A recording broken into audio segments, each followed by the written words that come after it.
Assalamu alaikum. This is Maria Zulfikar welcoming you all to the English news from BTV Chattogram.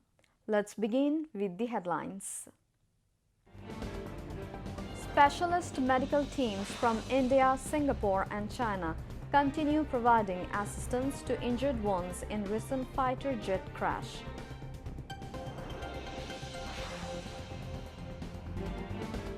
Dua mahfils and special prayers offered in mosques and other places of worship, seeking forgiveness of those lost lives and recovery of injured in jet crash. Security and standard of port to increase through launching of International Standard Chemical Shed, hopes Chattogram Port Authority.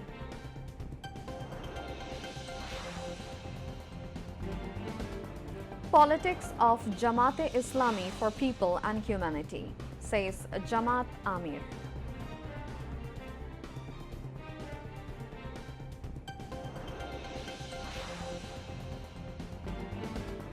France to recognize Palestinian state while at least 62, including 19 seeking aid, killed in Israeli attacks across Gaza.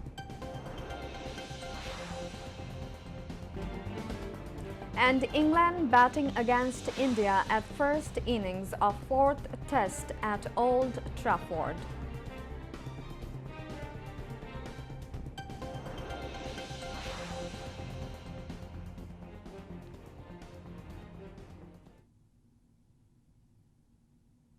Viewers, those were the headlines. Now moving on to the details.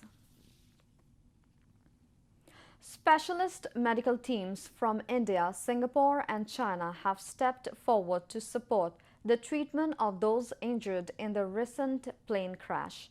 A 5-member specialist team from China is currently providing medical services at the National Institute of Burn and Plastic Surgery today. They are working in coordination with Bangladeshi doctors.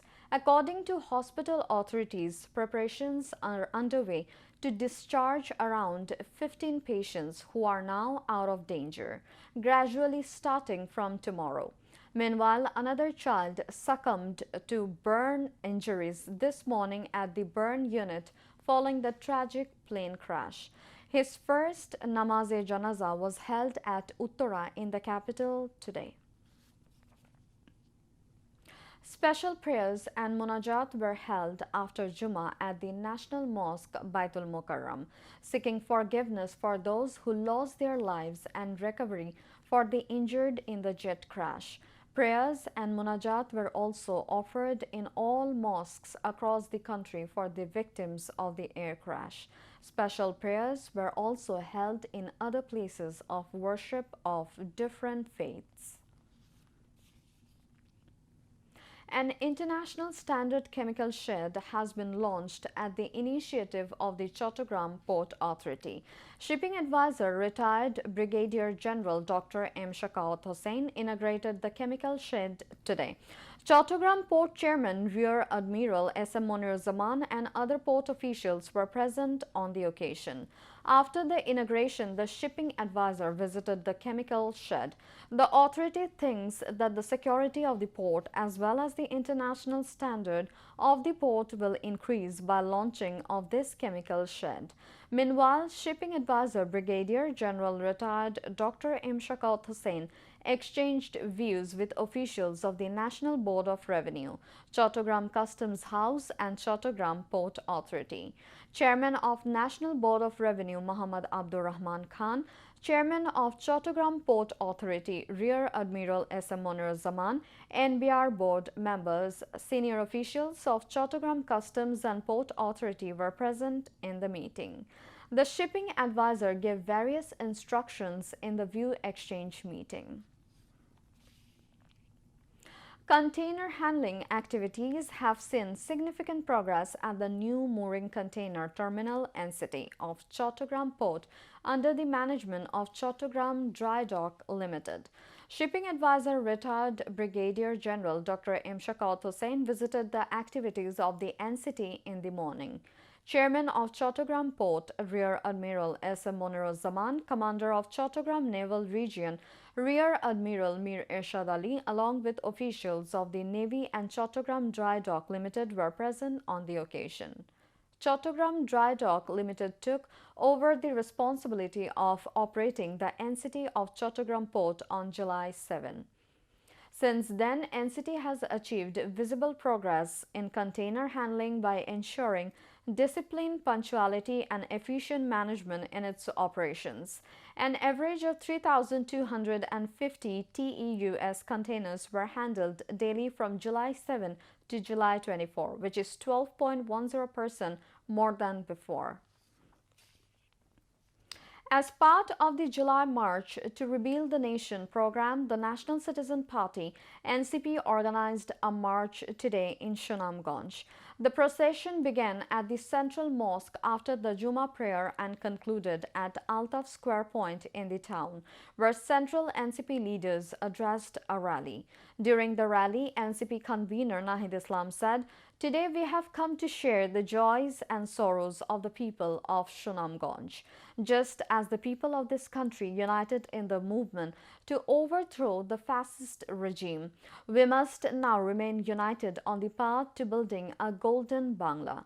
After Shongbad, another street rally is going to be held in Sylhet today. NCP leaders also announced that a march and street rally will be held in Maulavi Bazar next Saturday. Bangladesh Jamaat-e-Islami Amir Dr. Shafiqur Rahman has said that their politics is for the people and for humanity. They envision a practical dream of transforming society. He made this remark today while speaking as the chief guest at the Rukun Conference of Bangladesh Jamaat-e-Islami Dhaka South City Unit, held at the China-Bangladesh Friendship Conference Center in the capital. Dhaka South City Jamaat President Muhammad Nurul Islam Bulbul presided over the function while its secretary Dr. Muhammad Shafiqul Islam Masood moderated the event.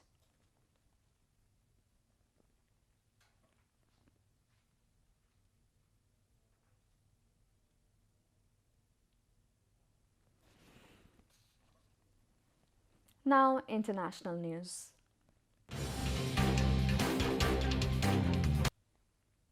France will officially recognize a Palestinian state in September, President Emmanuel Macron has said, which will make it the first G7 nation to do so.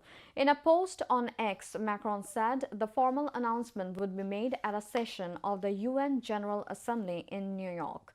He wrote, "The urgent need today is for the war in Gaza to end and for the civilian population to be rescued. Peace is possible." In his Thursday post on X, Macron wrote, "True to its historic commitment to a just and lasting peace in the Middle East, I have decided that France will recognize the State of Palestine." Palestinian officials welcomed Macron's decision, while Israeli Prime Minister Benjamin Netanyahu said the move rewards terror following Hamas's 7 October 2023 attack in Israel. The U.S. strongly rejects Macron's announcement, Secretary of State Marco Rubio said, calling the decision reckless.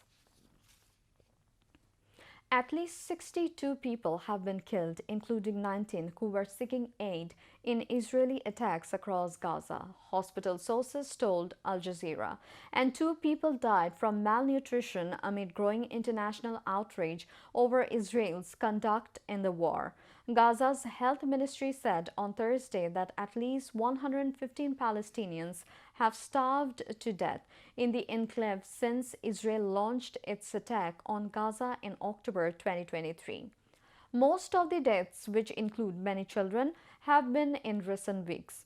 Israel imposed a total blockade on Gaza in March and has only allowed a trickle of aid into the territory since late May, triggering a dire humanitarian crisis and warnings of mass starvation. In a statement on Thursday, the United Nations Agency for Palestinian Refugees, UNRWA, warned that families are breaking down amid the hunger crisis. Parents are too hungry to care for their children, agency head Philip Lazzarini said in a post on X. Meanwhile, United States Special Envoy Steve Witkoff has said he is cutting short talks aimed at reaching a truce in Israel's war on Gaza after the latest proposal from Hamas showed a lack of desire to reach a ceasefire. Witkoff made the announcement in a statement on Thursday, just hours after the office of Prime Minister Benjamin Netanyahu said Israel had also recalled its negotiating team from Qatar amid the latest diplomatic flurry. Fighting between Thai and Cambodian troops over a disputed border has entered a second day with Bangkok warning that the conflict could move towards war. The death toll from clashes between Thai and Cambodian troops has risen to 15 in Thailand and 1 in Cambodia. According to authorities, as more than 120,000 people living along both sides of the border separating the two countries flee the ongoing fighting. Deadly fighting continued for a second day on Friday as both countries traded heavy artillery and rocket fire. The bloodiest military confrontation between the two Southeast Asian neighbors in more than a decade. The escalation of military exchanges could move towards war, acting Thai PM Phumtham Vichayache told reporters on Friday. For now, the clashes have involved heavy weapons, he added. The ongoing clashes have taken place in 12 locations along the disputed border, up from 6 the day before, a Thai military official said on Friday, indicating a widening of the fighting. Rear Admiral Surasan Kongsiri, a military spokesperson, told a press conference Cambodia had continued to use heavy weapons. Thai forces have responded with appropriate supporting fire in accordance with the tactical situation, the Thai military said in an earlier statement.